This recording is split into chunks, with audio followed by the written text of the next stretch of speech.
Welcome to TeleGeography Explains the Internet, the show that explores the business behind all of the ways humans stay connected around the world. I'm your host, Greg Bryan, and my guest today is Tony O'Sullivan, the CEO of RETN. In this episode, we're going to examine network resiliency and how providers can build networks that withstand outages, whether from someone who forgot to call Miss Utility and dug in the wrong spot, or an anchor dragging on the seafloor, or many other things that can go wrong. Tony explains why it's crucial to have a transparent provider that's willing to share information about their network when they're able to, including maybe the physical locations of their fiber routes and who their upstream providers are. He highlights the importance of planning routes to avoid single points of failure. In particular, he makes the case for terrestrial networks that can serve as alternatives to certain subcable routes, and making sure that you're getting the mix that's best of those two options. Finally, Tony shares some insight on the future of network automation, emphasizing that it's not just about instant provisioning and things like that, but also providing customers with the information that they need to make the most educated purchasing decisions. So before we get started, as always, please take a moment to rate, subscribe, tell a friend to listen to the show. And of course, if you have any suggestions or feedback, find me on LinkedIn. I really do enjoy hearing your thoughts and getting new ideas from folks who reach out. Okay, enjoy the show.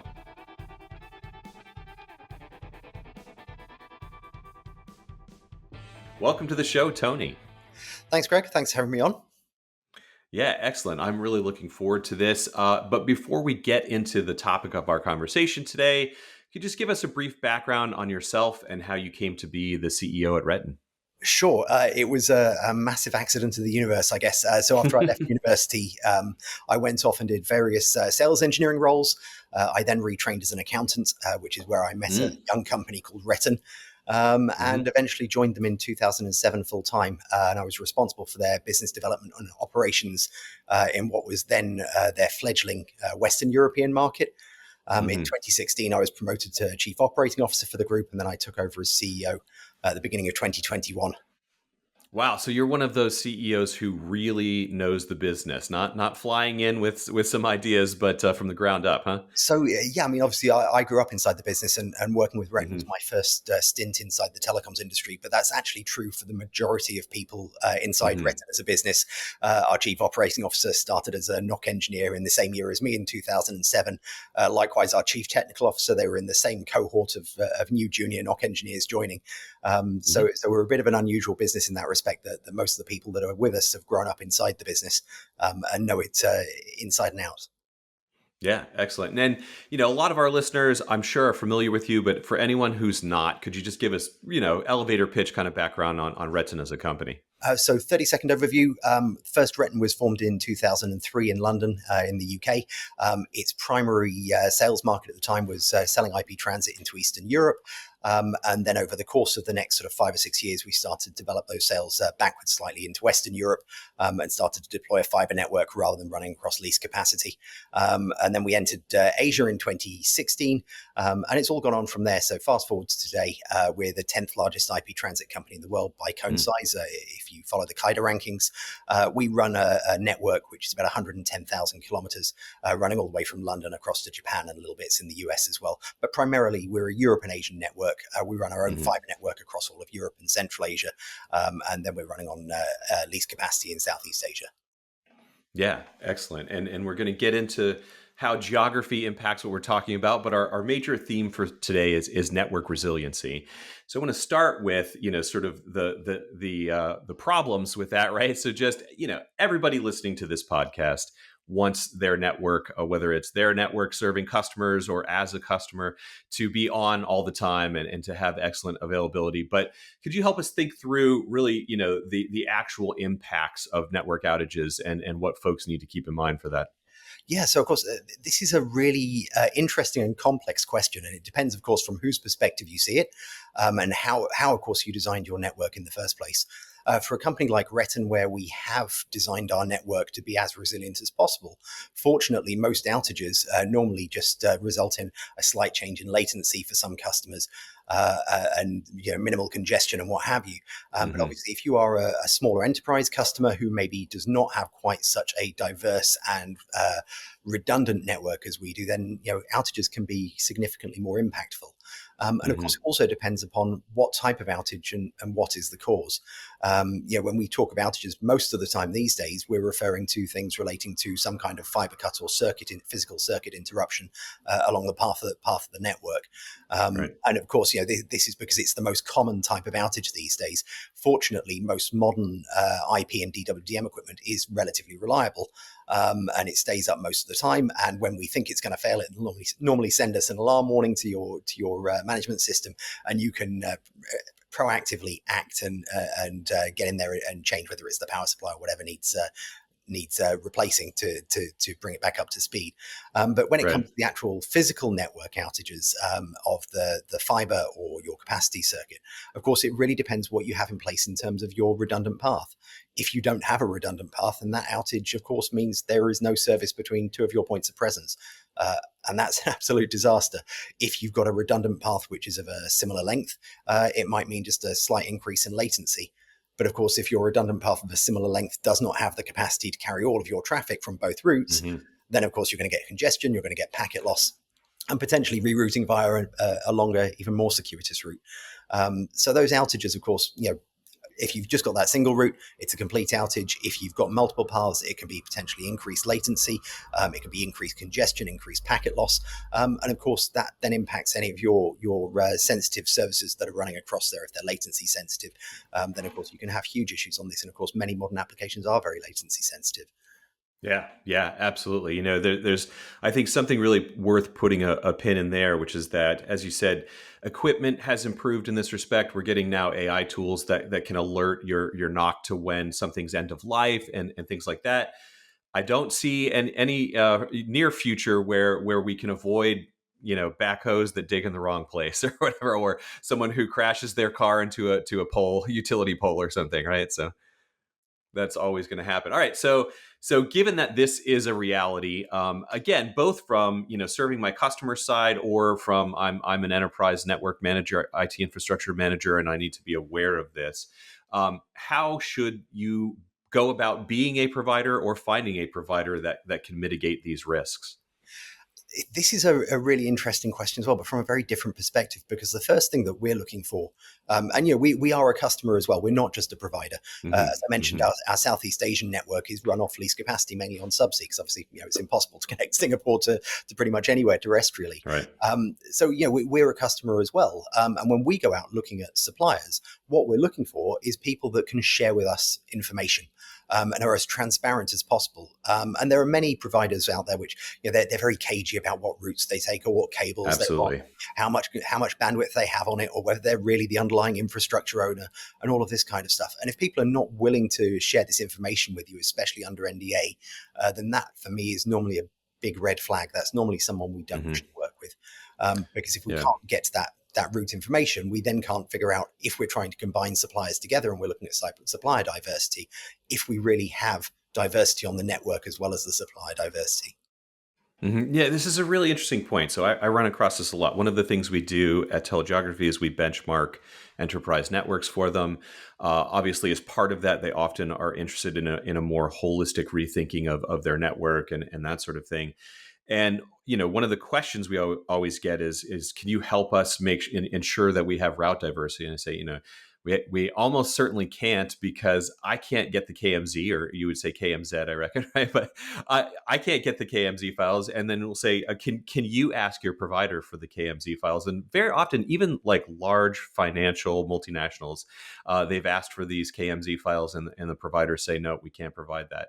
And I always wonder what's behind that, because you would think it would be in their best interest to do so, right? And you're saying you're happy to do that as a provider, right? So. So it varies from where there's a lot of variability within this depending upon where the route is going. There are some Hmm. countries, for example, where you're not allowed to provide KMZ Right. files for Right. national security reasons, and some countries that you wouldn't expect as well. Some of the ones you would expect to be more private Hmm. is less Hmm. limiting. But normally, it comes down to the provider themselves as to whether they're willing to do so or not. Right. If for example, refer to our network map on our website, it is geographically accurate apart from where those countries don't permit us to be geographically accurate. Right. Right. And where it's not geographically accurate, we will at least try and give a point to point, whether that's city to city or ILA to ILA map. So you've got some Hmm. kind of indication as to the route it's taking, and get a better visibility. And of Hmm. course, we're also, if we're using a particular infrastructure provider, we are happy to share who that is. So at least our customer can go, well, look, they're Can using go gas the company A, next level. and my other Yeah. provider is using electricity company B. So the chances are it is diverse for the actual Hmm. infrastructure underlying it. And I think that's the important bit. Again, it's about, if the NDA is in place, then having that level of transparency, I think, is a really important part of what you're doing. But of course, it's not just about that route diversity. Again, if your provider is saying that they've got diversity, but at the same time their redundant route can only carry 1/4 of the available bandwidth of the primary route, that's not really very well protected. And of Hmm. course, the further down the stack you go, if you get to layer 3 services, to transit and DIA, this is where it becomes more complex, because, of course, you're not talking about specific. Mesh network. So you've Yeah. got to dig a lot deeper to actually understand the way that your provider has constructed their network, and where Hmm. they might have overlap with other providers. And you do tend to see this as an issue quite a lot, especially in subsea networks in Southeast Asia, where, of course, sometimes for some territories, there are limited number of cable systems coming in.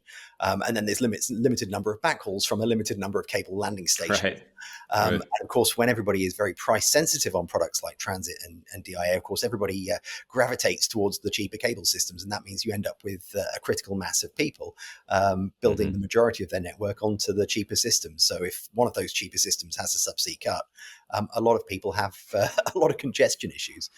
Right. Right. Yeah. No. Those are all really interesting points, and what one I hadn't emphasized very often is just that the political fractured regulatory environment makes this difficult. That there's some places where we're just literally not even allowed to share this level of detail, and that can certainly be frustrating. But also, definitely to your point, that there's a more complex sort of issue here than just what street is my fiber going down, but what is the entire situation, especially getting into these any-to-any services, like you mentioned. And that's something I want to hit a little bit later, but I think the industry is working towards improving that across the board. Let's also talk, though, especially since you brought up regulatory issues, about security and compliance, and how that relates to your network resiliency, as well as this sort of more physical infrastructure piece. Yeah, I mean, again, this is one that changes from territory to territory and depends upon where you Hmm. operate. But as a real base level, for me, you've got to be looking at providers that have ISO certifications, so that you know that their basic security procedures are up to check. But on the actual compliance side itself, and in terms of where they're operating, simple questions like, are you licensed to provide telecom services within that country? Good The step first. Yeah. Yeah. the number Exactly. of times we come across companies that are not actually licensed to do so, and they assume that just because it's a B2B service that everything will be okay. And for me, Hmm. that's one of the first checks you should be doing. This is know your vendor approach, the same as you should be doing with your clients. Understand their business, understand, are they able to help you legally in the place they're operating, because that's the first Hmm. step. Yeah, that's a really interesting point. And then you mentioned ISO, but on the security end, as well as we're thinking about network resilience not just as availability, but of course a secure one as well. How do you think about that from a provider perspective? Obviously, some of the security onus is on the enterprise's setup. Are they running things like SASE or whatever? But how do you start that from the ground up as a provider? So there is a lot of responsibility on the customer, but at the same time, it's our responsibility to help them along that journey. And Hmm. for us, we're very much at the more wholesale end of the industry. We do have enterprise customers, but they Hmm. tend to be Hmm. those kind of enterprise customers who buy like By wholesale. like carriers, They, absolutely. they understand Hmm. networks, they understand what they're doing, but you still got to help them along the way. And Yeah. this is a collaborative effort, because for us these days, if we're thinking, for example, DDoS attacks on our network, volumetric attacks, because we have such a scale of bandwidth, are not our biggest issue these days. It tends to be more targeted attacks against specific parts of the infrastructure where you tend to see issues. But Right. for our customers, smaller volumetric attacks can still be problematic. And so the question is, what can we do as a provider to ensure that our customers are willing to protect themselves? And that can Hmm. be providing certain tools and products free of charge. It can be ensuring that DDoS mitigation for their whole network is something which is considered to be just a you might as well, as opposed to, wow, that's an expensive add-on. Hmm. This is, I think, the stage that the industry has got to, where DDoS mitigation these days is no longer just it's no longer this desirable kind of golden egg add-on that everybody must have. If you're going into the old stereo shops, so they're trying to sell you the gold-plated cables, Right. some ridiculously inflated price. It's a small add-on which ultimately is there to protect your network, Hmm. but in turn, that also protects our network as well. Because whilst we not, on the backbone of our network, we might not even notice significant volumetric attacks. Of course, if we have a customer who's sitting on the end of a 10G link to a small offsite metro data center in a city, and we've got two customers on the end of that link, and one of them is experiencing a smallish volumetric attack, it's going to impact the other customer as well. So by helping to Hmm. protect them, we're also helping to protect all of our other customers as well along the way. Yeah, yeah, absolutely. I think that's a great point. That the security landscape, the threat landscape, is so fractured and so many facets of it now that you can't just say, okay, well, I have these specific security products and I'm done. It starts really from the ground up across the whole industry. For your provider's provider has to be thinking about this as well, right? So yeah, and last sort of few things to work through in terms of making sure your network is resilient. So you brought up the additional difficulties when you're not just dealing with, like, say, a point-to-point wavelength, but when you're dealing with DIA, for example, that's being delivered over a mesh network. How do you have to think about network design in those cases to ensure resiliency when you might not know, okay, this is the path that I need to protect, for example? Yeah, and this is a really it's a difficult question to answer, mainly because there are so many different approaches you can take to the question. Hmm. And Hmm. I would put this more from the perspective of, if I were an outside consulting advising a client as to how to buy transit, how I would look at it first of all, or DIA. And the first question you've got to be asking yourself is to understand, first of all, who your providers are getting their service from. If they're a tier two, who are they buying their transit from? If it's the same company, well, you're probably going to have a problem. If Right. in our case, we have one remaining upstream left, which is 3356, the old level 3 AS number. If you're going to Hmm. go to another provider who've got the same one, well, you're going to have that same issue there. So you should be at least looking at two providers, and this is something that we always recommend to our customers. Sometimes you'll get a customer come to you and say, "Hey, look, if I put all of my transit with you, what can you do?" And our answer is, Hmm. don't put all of your transit with us. Um, Yes, you know, exactly. Yeah. because ultimately, it doesn't matter how many people say, "Oh, look, we've got 100% uptime." It's not real. Hmm. People Hmm. can Hmm. promise it. They can provide a financial credit should it not have 100% uptime. Right. But the simple fact is, every network has the potential to fail at some point. And if your access service is critical for your business, you should be de-risking yourself by having more than one provider. And that's the starting Yeah. point. And then it's Hmm. understanding, how are those providers providing that service. If you look at what we do within Europe, the vast majority of that is all our own infrastructure.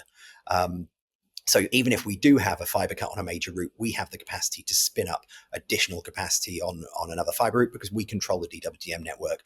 We're running a Hmm. full Infinera backbone. It's a case of logging onto DNA, spinning up additional circuits. Dead simple, dead easy. If you're buying from Right. a provider which is buying lease capacity, their potential to spin up additional capacity on another route to reduce congestion in the event of a fiber cut is going to be very, very difficult. And honestly, Hmm. that's the same issue that we see when we're in Southeast Asia and we're reliant on subsea, because we are not a consortium member on subsea cables in Southeast Asia. So all we understand is that when we are building our network in Southeast Asia, we have to deliberately overbuild the network, and therefore not sell to a similar amount of utilization as we would in Europe, because Hmm. we're conscious of the risks that we could face.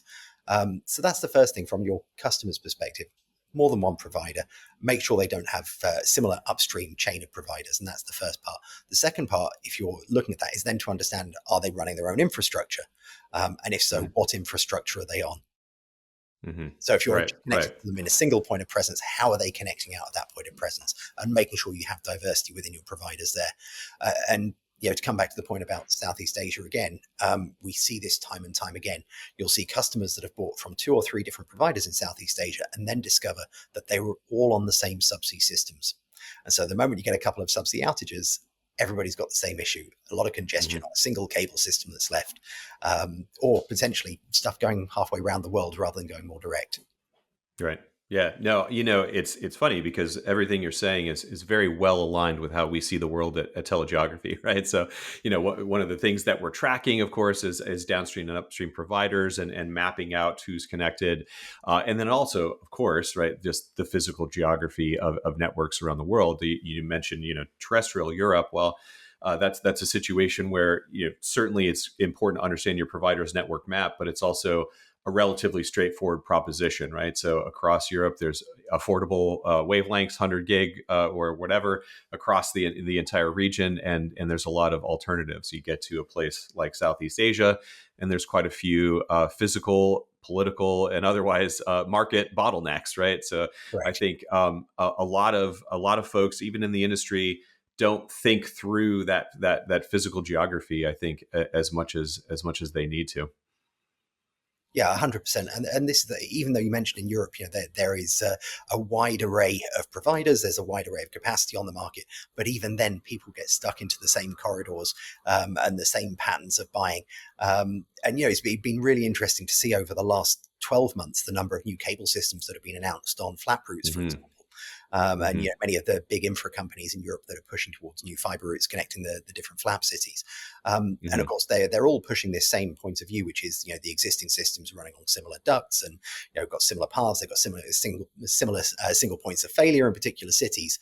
But of course, then the question comes about has there been overbuild on this, and is there the necessary customer base to deploy all of this, especially when many of these routes already existed through alternative infrastructure combinations. Right. Yeah, yeah, you bring up a really good point, which is that in the wholesale market, seeking maximum radical diversity might lower prices to an unsustainable level potentially, right? So there is a little bit of give and take in the market there, isn't it? Exactly. Yeah, yeah, very interesting. So, what talk maybe more about RETN's network specifically, because as you said, you started out sort of getting Europe into sort of Asia and Central Eurasia kind of locations. How have you thought about that as the leader of this company and thinking like where is it most advantageous for us to build, to think about network, to not do what we're saying might run the risk of just tanking prices, but rather to truly sort of make the network more resilient across this region. Yeah, so if we go back to the very early days of Retin, the reason why we were successful is because we listened to our customers more than other people. We listened to Mm-hmm. the challenges they were having, and we understood that if we wanted to do something which was going to have value, it was to build where people were telling us they couldn't find the options, or to Hmm. come up with ways where we could circumvent problems that they were currently experiencing. And this is how we built our network in the first place, is why we were particularly successful. And after we started selling layer one services, after moving to a fiber network in 2009, this is how we built the network from day one. It was finding these alternative paths, maybe not going with people who could provide you with the full route across 5 different countries, and understanding how you could piece together existing infrastructure to build something that was truly unique, diverse, alternative, in many cases shorter, and of course also opened up potential new markets along the way. So it's commercially Hmm. advantageous for us Hmm. to do so. Um, and that's what we did. And we made our name really by connecting countries via terrestrial paths in particularly unique ways. And this is how we developed the company when starting to think about Asia as well. Our first deployments to Asia were routes across Kazakhstan all the way to the Chinese border. Right. And even today, we are the only company running a homogenous DWDM network all the way from the China-Kazakh border all the way back to Europe. And this provides us with certain advantages. When we look at the way that IP networks are constructed in Southeast Asia, for example, most of them, of course, when they want to connect to Europe, they're using the traditional routes via the Red Sea. They're using Right. SIMWE 5, they're using AA1. Those that have already bought into it are using Peace as well. Some people were splashed out a little bit more and decided to go for that wonderful BBG EIG combination, which went via Mumbai, but obviously it had Hmm. quite a cost to it. And then, of course, the other path is to go back via the US. We approached it slightly differently because we'd built our infrastructure all the way to the Chinese border. We then Right. started looking at moving IP traffic terrestrially terrestrially back to Europe. And this was one of our key selling points from our point of view, Hmm. is the fact that when you do see these multiple fiber cuts connecting Europe to Asia, most of our IP traffic just skips back to Hong Kong and then heads terrestrially back to Europe. And in many cases, there is a minimal, if non-existent, latency impact. And for us, this Hmm. has worked really well. When you had the subsea issues at the beginning of 24, when SIMWE 5 was out, AA1 was out, the BBG EIG combination was out as well, all because of these cuts in the Red Sea at the same time. Um, for us, we saw clients that have been dual homed between us and other tier ones and large tier twos, where all of a sudden all of their European traffic was going via us, because for the other networks, that traffic was going to the US and then across to Europe. And in one case, we understood it went via Australia to the US and across to Europe. Yeah, talk about latency there. Yeah, yeah, absolutely. Yeah. Yeah, no, that's really interesting, and it's something again that aligns well with how we think of the world from the telegeography perspective.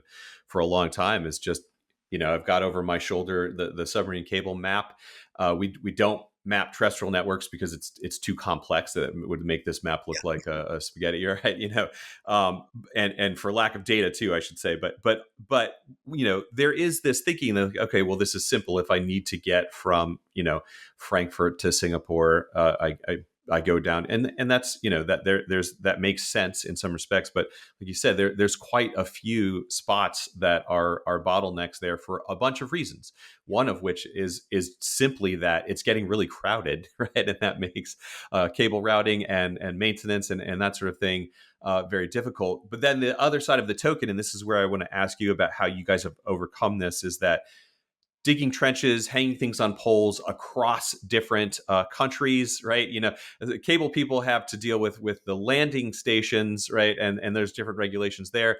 Have you had a lot of difficulty over these past like 20 years, nearly of doing this, of getting terrestrial, fiber laid down across a bunch of different political jurisdictions, across landscapes that might require digging or poles? Take us a bit through the challenges there. Yeah, I mean, of course, there are complexities there, but where we've tended to build our own fiber tends to be more in open greenfield sites. We are not in the business of Right. deploying fiber across, well-developed Western Europe, because there's no Hmm. point. There's plenty of infrastructure companies who've already done it, whether it's railways, motorways, power companies, gas companies, oil companies, you name it. They've already built the Yeah. infrastructure, so you're just buying fibers on those routes. But when it comes to open territories, it becomes a little bit easier, certainly on the construction side. But obviously, the Hmm. permitting side, yes, it is complex. It does require work. It does require engagement with local government and also local players as well, because some of them are not necessarily going to be happy to see you in their backyard unless you Absolutely. present it as an opportunity for them as well, which Hmm. is what we've always done. We've always worked really, really well in partnership with different carriers around the world, because we're not there to just go along and steal all the business. We're there to bring business to them as well. It works in both directions. So yeah, there are challenges. It can take a little bit longer sometimes, but Hmm. ultimately the finished product is normally a more optimal product. Um, Right. and whilst there are costs involved with doing so, and yes, there are different and uh, varied cost bases from subsea, um, ultimately what you end up with is a system that's typically, if there is a fiber cut, a repair happening in 4 to 8 hours. And where you're at today Mm-hmm. with the subsea systems, where you're talking repairs, if you're lucky, happening within 12 weeks, but in some cases, depending upon, it's not just permitting these days. Cable ships these days. It's also about can you get permits to go into the waters and actually do the repair? Because Right. sometimes the geopolitical winds have changed since the cable was initially laid. So Hmm. things have changed in that respect, and that's what we're seeing. A colleague of mine, Sam Sham, who's responsible for our network in Southeast Asia, did a very interesting presentation at the Hong Kong Network Operator Group last year, where he was talking about the unseen cost that you get from relying solely on subsea systems, where potentially they're out for 6 months at a time. You're paying for these cables anyway, because of course it's a force majeure clause in the contract. Right. Your customers, if they're buying IP transit traffic from you, of course, they're not paying you for it, because they're not seeing that burst traffic. They're not able to burst because you've got constricted capacity. And so it's the lost opportunity cost you've got. And this is why we're saying that building a proper network, even though it might have a slightly higher initial cost base, actually in the long run, is beneficial to your bottom line, because your customers can continue to use the network no matter what, and it means you always win when there are these subsea outages against competitors who are maybe just relying on subsea. And Yeah. this is what we've seen time and time again.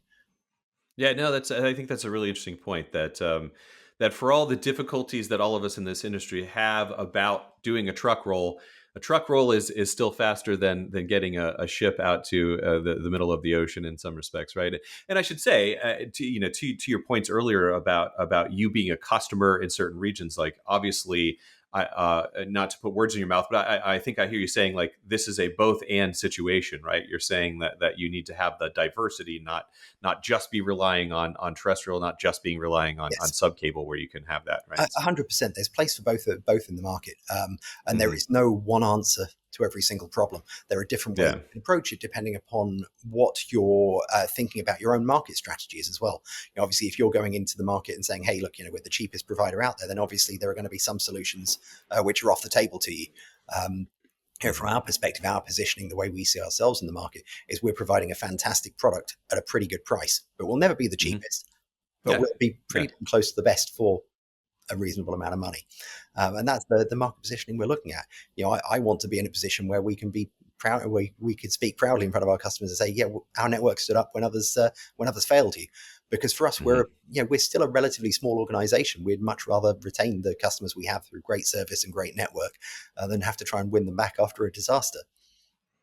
Yeah, yeah, for sure. And as I've been a pricing analyst at telegeography for much of my career there in some shape or form, and certainly there's always a range, and people sometimes push back on us of, "Well, why is there a range?" And it's like, well, the range exists in the market for reasons, right? And that I'll leave it to you guys, like sort of what those reasons might be in some cases, right? You know what I mean? But ranges in prices aren't just random, right? There's And, there and again, this becomes obvious when you do your analysis properly, when you try and understand what the providers are actually giving you for the money.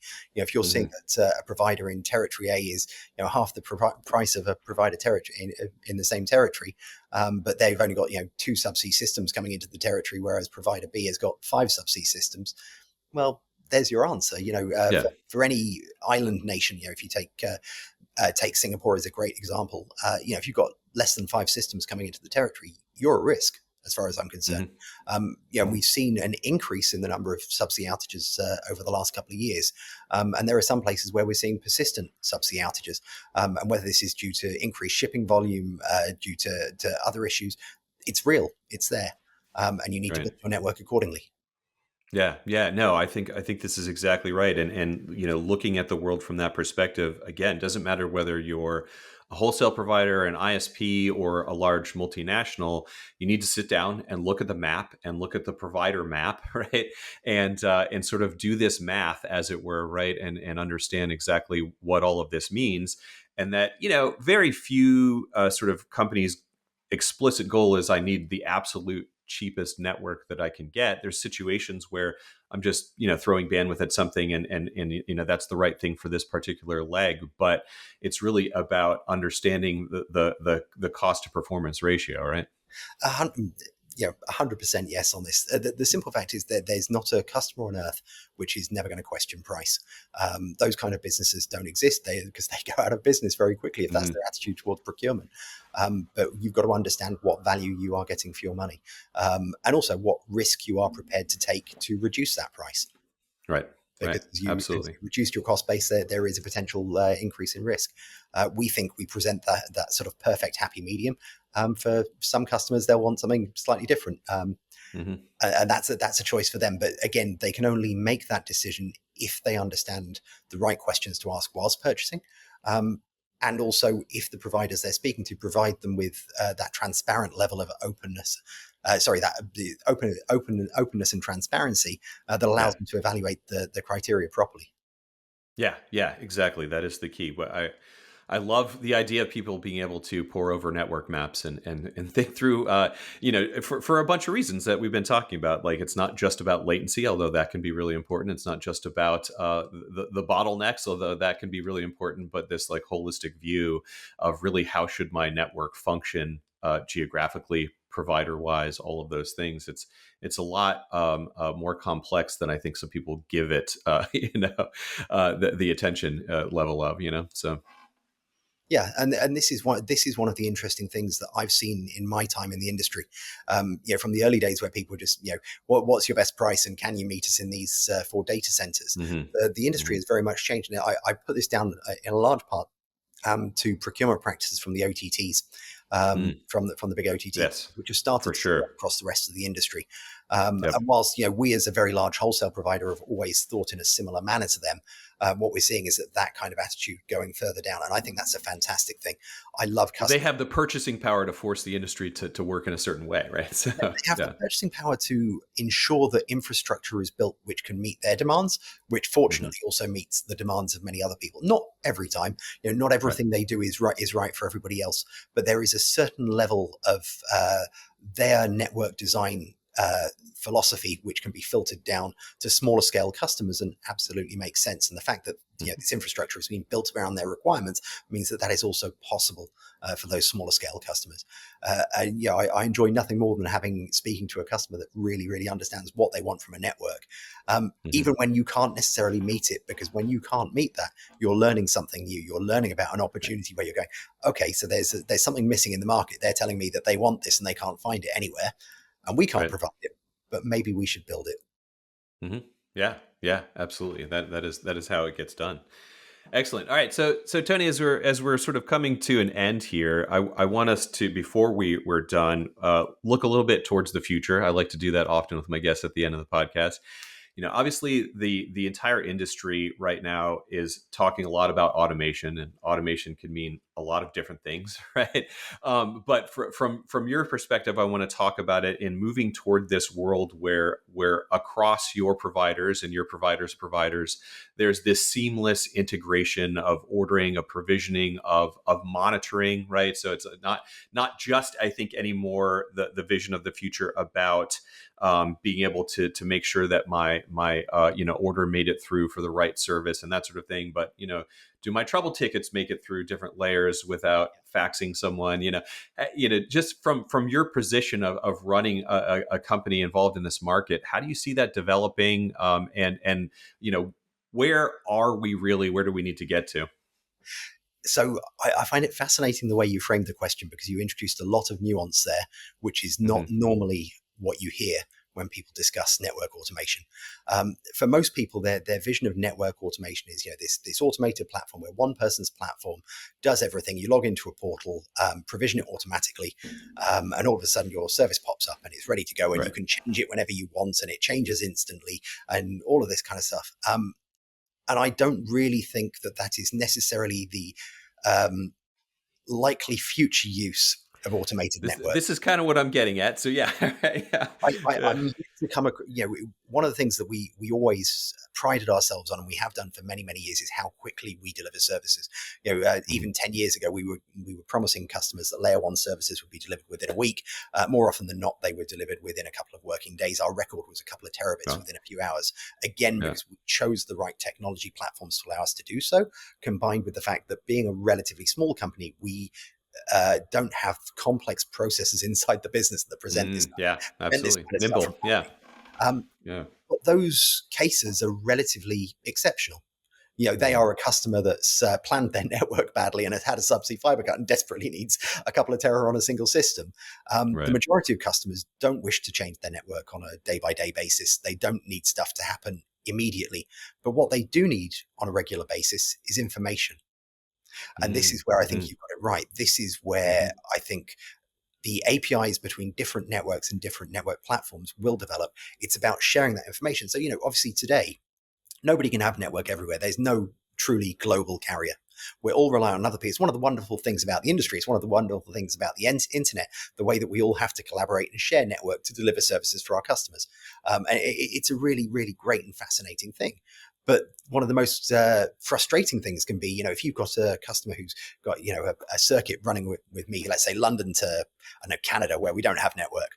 And so we're having to rely upon an American carrier in New York to help us with that long last mile into Canada. And there may be a fiber cut on this, and getting Hmm. that information from their NOC to our NOC to the customer. And that's often a very manual process. It's not fully Absolutely. automated. And once we can build that into the chain, that's where it becomes super interesting, because this is what customers are really in my opinion, really want from their automation. They want information. They don't need things to be provisioned instantly, because in most cases, you're still waiting for a data center to deliver a cross connect. Right, this Right, is right, a absolutely, job yeah. in that, but they do want Somebody's got to walk down the hallway with that Cat 6, right? but they Yeah, do want to be able to go onto your website. They want to be able to see what routes you have. They want to be able to check your outage history. They want to be able to get a budgetary offer for it. They want to understand what the SLA is that comes with it. They want information, because that is what allows them to be an educated purchaser. right. And this is what we've been doing for years manually. Our latest version of our customer portal has enabled a lot of these features automatically, so customers can just log in and check this stuff for themselves. And this is Yeah. where we hope to build further features. That's where we think, with our place in the industry, the automation layer will lie. And yes, sure, we will get to a stage at some point where also bits of the network, we're already provisioning some services, automatically inside the business, following a couple of manual processes. But this is where I think our priorities lie. It's about, how do we serve our customers better for what they really want? Hmm. And that's what I hope to develop further. And that's what I'm really interested in seeing as the industry progresses as well. It's been really fascinating the last couple of years how it has moved forward. Yeah, yeah, no, and I'll say once again, we seem really well aligned here. That it's been my experience that there are industries, entertainment, retail, things like that, where bandwidth on demand is really interesting, but that in most industries it's not like you say, it's that most industries I pretty much know what bandwidths I need around the world, and I have time to get my network going. Sure, they don't love 30, 60, 90-day provisioning time, obviously, right? But what it is really about is what we've been talking about, is network resiliency. If I could automate that process and make sure that, or not even just resiliency, but performance, right? So like, obviously performance is part of resiliency, but we're not just talking about, okay, I have an outage, I need to figure out which provider, is ultimately responsible. But something's not working exactly the way that I think it is, and we need to understand why very quickly, right? So yeah, Exactly that. yeah. Yeah, excellent. All right. Well, this has been really fascinating, Tony. Thank you very much. To end the show here, just don't lay your cards on the table if you have a super special route or anything like that. But what key developments do you see for your region of operation, kind of your Asian region, and RETN in particular, over the next few years? Yeah, so I think we will see an increase in terrestrial routes generally across Hmm. South Asia and Central Asia. Obviously, these days what we tend to see is, or what we've seen in the past, is primarily routes connecting Europe to Asia. But there has been a limited amount in terms of intra-Asia connectivity. And I think as some of the Hmm. geopolitics has changed over the last 5 years, and also some people have started to see more of the risks from some of the subsea infra, we will see more and more of that in particular areas. But I also see we're going to see a further proliferation of subsea cables. Obviously, there are still limitations because of some of the geopolitical issues we've already discussed. Yeah. But it's interesting to see the way the OTTs are changing that connectivity landscape. And Hmm. of course, this also all aligns with how different regions of the world and their economies are growing, and their usage of the internet has the potential to grow as well. That's where we're Yep. starting to see those real changes. And this is where I think if you watch where the OTTs are tending to build out into, that's where you can see some of the future starting. A great example is, if Yeah. you were in the OTTs 4 or 5 years ago, you'd have been watching very carefully what was going on in Lisbon, and now you're Hmm. starting to see Hmm. that develop as a market, of course, because that's where the backhaul is coming from. And now it's not just about OTTs, but of course it's about lots of African carriers coming into Lisbon as well. Um, Right. and this is where I see those changes happening.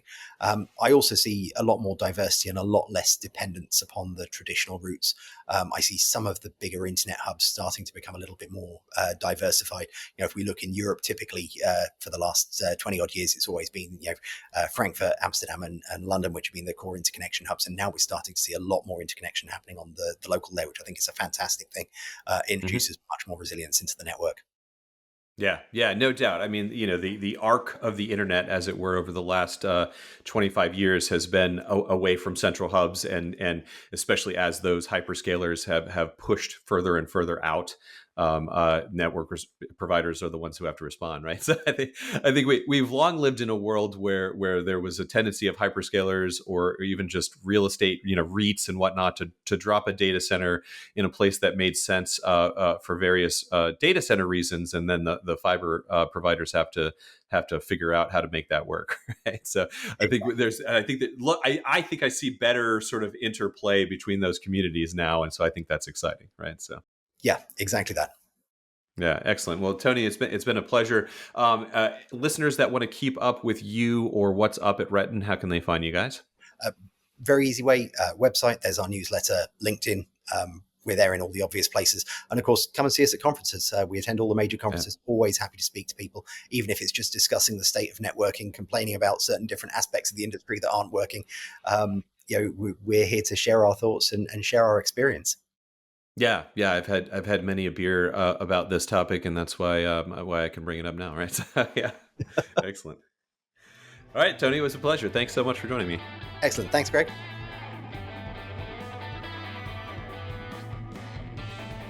Thanks for listening. TeleGeography Explains the Internet comes from the experts here at TeleGeography. It's edited and produced by Jane Miller, and it's hosted by me, Greg Bryan. And I also wrote that theme song you're listening to right now. To learn more about our data, jump over to telegeography.com, and we'll see you on the internet.